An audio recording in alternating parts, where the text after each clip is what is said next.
This classy looking blade has the capability and functionality to be something that you might just want to keep around long enough to pass on as an heirloom. Man, look at the class on that blade.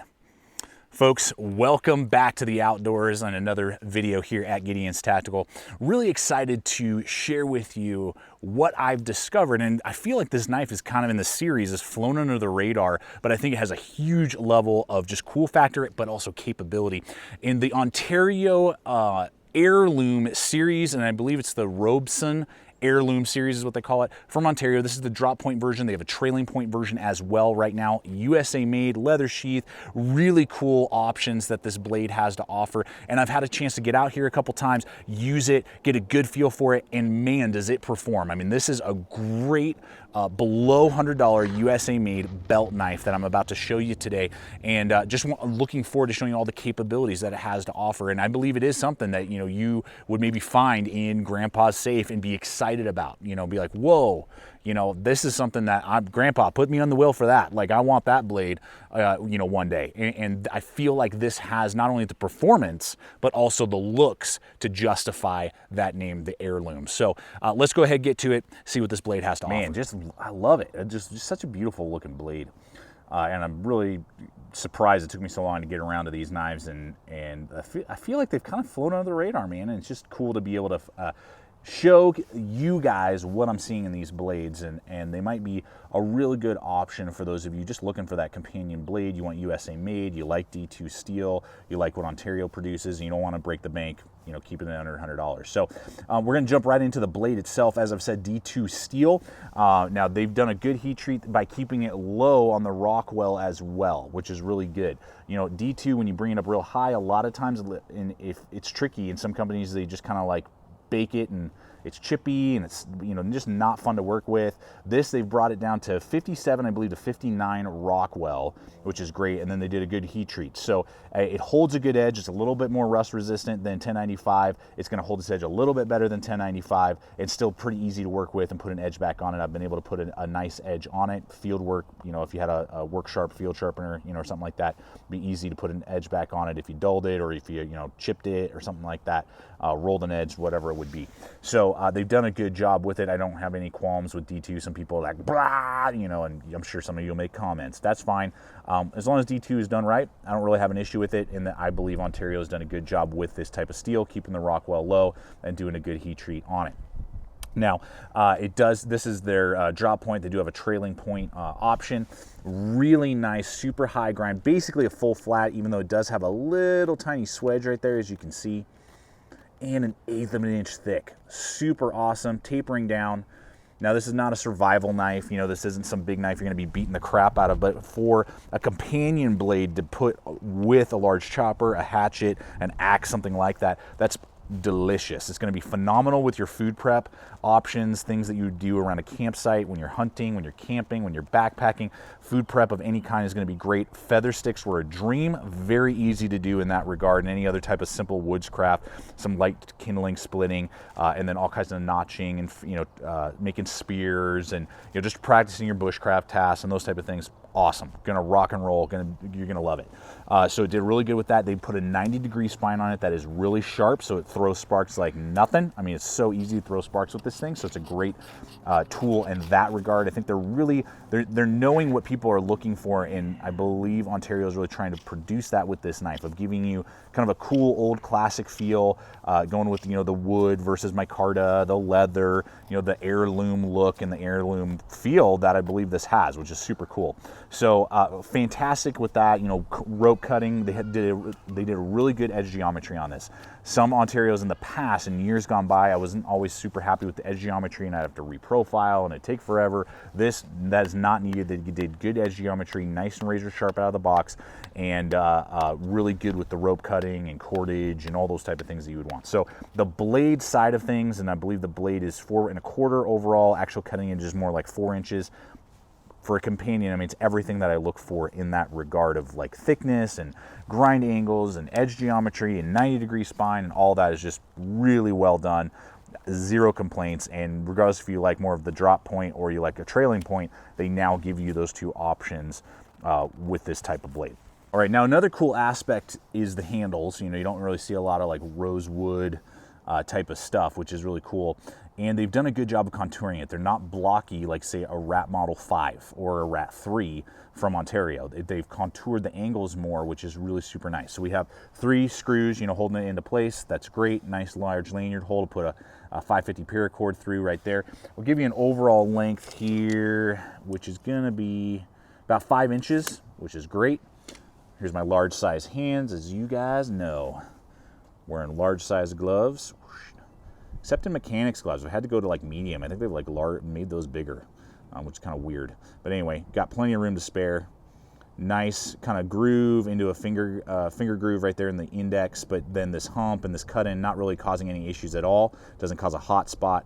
You got a little bit of jimping right there. Nothing super sharp and aggressive. But you can see here that the transitions are really nice.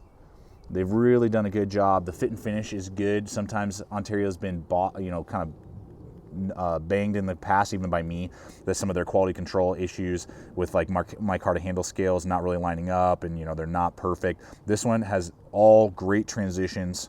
I can tell that they're working hard at that. They've done a really good job with it, and it's just beautiful, just a beautiful handle. And you can see just kind of the scallops being brought in here all the way around, so there's no hard transitions. There are flats on the side right there, but even that you can see not really even flat. It's contoured slightly, which is great. Love that. Those screws recessed in. You could hold it in a reverse grip. Not ideal, because then you do feel this right here, but I could do, you know, some basic, you know, bushcraft reverse, you know, chest lever grips like that. But in a natural hammer grip, I mean, it's amazing. Feels really good. Now it's slick because it's that wood, so it's not going to be quite as grippy as, say, like a micarta handle scale would be on, say, a Rat Model 5. But it's going to feel great in the hand, and it gives you, with the jimping and those slight cut-ins, enough grip that I never felt like I was out of control, or, oh man, I almost slipped up and hurt myself, because the edge is definitely sharp enough that it could hurt you. But they've done a good job, I believe, of just giving you that good grip, and again, not a blocky feeling at all, but a really good, nice, comfortable contouring.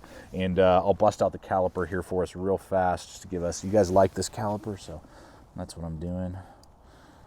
Right there by that front screw, looking at about 0.62, center 0.64, and let's go with the maximum, 1.13 inches back in here where it's kind of tapering, 1.96. So I'll just kind of give you guys some little perspective there, but great. 0 complaints, really good fit and finish and quality. Ontario's definitely stepping their game up, and they need to keep going in this direction with some of their other designs. It's just super cool to see the attention to detail, the quality that has recently been coming out of Ontario is awesome. So we'll go ahead and hit sheath. Another great aspect here. I mean, going with that heirloom feel, we got leather, good quality leather. We got a large belt loop here that could easily fit, you know, like a 2-inch belt, no problem. Good stitching, no complaints there. Really well done. Not going to ride super high. I mean, it's about 1.5 inches, 2 inches from your belt that'll be riding up, but no issues for a leather sheath. Good stitching all the way around, even gives you a good drainage hole. You know, a lot of leather sheaths don't do that. This is going to give you a good drainage hole. Little bit of a rattle, not going to fall out. Good little snap right here that you can completely, if I remember correctly, does this pivot? I can't remember. No, that one does not. Sorry, I was thinking about another knife. So no pivot there, but it's going to be able to kind of stay enough out of the way that then you can pull the blade in. It doesn't want to nick it. So, and with a little finger maneuver, it's not an issue at all. So real good there. Actually, guys, I mean, no complaints with that sheath. For a leather sheath, you don't need to upgrade unless you want Kydex for some reason. The leather is going to, I believe, hold up for a while, and it's going to be a good option, just a good overall feel for the design. It's just cool because I've been reviewing knives now, guys, for almost 7 years. I've seen a transition in what Ontario's been producing from kind of the budget-friendly kit on the block that's good for the money, but you know, it's not quite like the quality that you can expect from, say, other companies out there. But it's cool to see them stepping up their fit and finish and quality and just steel and materials that giving you more bang for buck. So guys, I did just want to take a brief moment and show you this sheath attachment. I cannot remember off the top of my head, so I'm going to annotate everything in, but it will be in those links that we offer to you below over to Amazon and all those other places. This is a great option for this type of a knife, and it works and is compatible with lots of different blades out there. It's a Dangler with a cool carabiner and then a nice piece of leather with 2 buttons so you can unsnap it, put it onto your belt, and then carry it you know, that way. That's how I'm carrying it today when I got a 45-pound or 45-liter pack, that I'm using this, and it definitely helps just the accessibility of the knife, gets it to ride a little bit lower. So I would highly recommend taking a look at this if you're buying this knife or you have other knives that kind of ride high and you'd like quick attachment features to your belt and give you a little bit lower dangle feature. Really cool little aftermarket piece. And so as we run along here, we're just going to do competitive options now, price point, all that. Now, I picked this up on Amazon. I think I got it as like a return or something. You know, those Amazon deals sometimes are fantastic. I think I got it for like $65, which for $65, you're getting a freaking awesome knife. Normally, it's more like around the $80 price point is what I've seen. For 80 bucks, I mean, USA made, D2, leather, everything you're seeing. I think you're getting a great knife for 80 bucks around that price point. But I want to run in some other knives that are around that, like, price point and size range, just can give you some perspective. The first one that comes to mind that can go between like $80 and $100 is the Gerber Gator, USA made as well. S30V steel. That's definitely, in my opinion, a better steel than D2. It's going to hold its edge longer, is more rust resistant. It is slightly thicker, and then it has about the same blade length, but it's got a saber grind. Some people love that, some people don't. What else does it have? It will be a little heavier. That's one thing that I forgot to hit on. This drop point heirloom blade is like 4.7 ounces, the blade itself, which is like the weight of half my pocket knives. So it's extremely lightweight, lighter than most other knives in its size range, which is super cool. They've really made it an ultra light package, which I really like a lot. But it'll come with a leather sheath, very similar in its kind of feel idea, but this is going to definitely feel like a more old world classic. This has more, you know, modern take, modern look to it. Another option that I'll throw in here that we recently did was the rake. Was it Jagger F118B, Sandvik 14C28 and steel. It's a good steel. The S30V is definitely better, and the D2 will hold its edge longer, but it's not as rust resistant. This is very rust resistant, but kind of similar in the idea. It's about $70, very similar Kydex sheath though, in its size range, but this will definitely be thicker. It's definitely going to be heavier as well than on the Ontario. So the last one I wanted to run in here is the Becker BK16, all tricked out with a Kydex sheath from AZ Welke. Great place to go get a sheath from if you are looking for Kydex, and I'll have a link in the description below for that. But it's very similar in size, and the BK16 1095, and again, tricked out with micarta, stripped the coating, put a 90-degree spine on it.